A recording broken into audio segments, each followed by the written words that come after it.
magluto. Meron ako ditong galunggong. Mura lang naman to, kaya dinamihan ko na. Tapos ito pa yung isang mura ngayon, kamatis, kaya dinamihan ko na din. Ito, marami tayong galunggong ngayon. Ang gagawin pala natin dito ay Spanish style galunggong kasi nakakasawa naman pag puro prito. Hihiwain ko lang sa gitna itong galunggong dahil masyadong mahaba. Hihiwain ko lang ng ganito lahat. Okay na to, nahiwa ko ng lahat oh. Ito pala guys, 2 kilo to ha. Sa kawali guys na wala pang apoy, ilagay na natin itong napakadaming kamatis. Napakadali lang ng recipe na to kasi lagay lang ng lagay. Ilagay na din natin itong pamintang buo, laurel, 1/4 cup na patis. Tapos madami-daming mantika, mga 1 cup guys. Maglalagay tayo ng 1 cup. Bali, ito na yung pinakatubig niya. Tapos, isalansan na natin ng maayos itong mga galunggong. Ayan. Ito guys ay 2 kilong galunggong. Isalansan lang natin ng maayos dahil ito ay hindi natin nahaluin. Maglalagay din tayo ng sibuyas.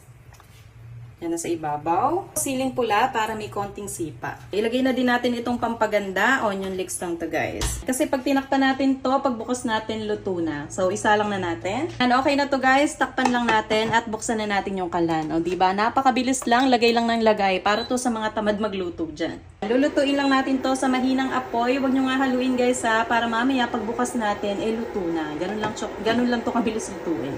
Okay, balikan na lang natin mamaya. Ayan, ito na siya guys. O, kumukulo-kulo na at amoy na dito sa buong bahay yung parang Spanish style sardines. Ganun. Huwag nyo itong bubuksan na para mamaya pagbukas natin, isang bukasan lang, luto na. Pero huwag kayong mag-alala dahil yung nasa ilalim niyan, hindi naman masusunog dahil kamatis naman yung nandun.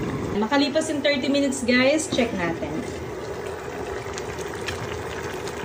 Wow!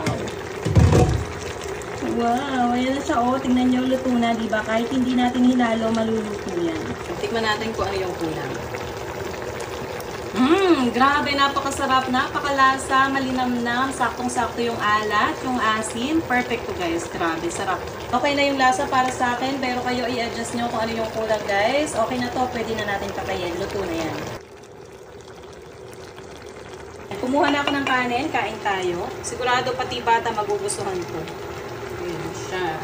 Yung sili nito, hindi naman yan maanghang dahil hindi naman natin yan hiniwa. Dito ko na lang yung pipigain para makain ng mga bata.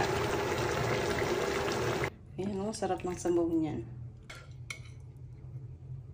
Ayan na siya guys, so kain.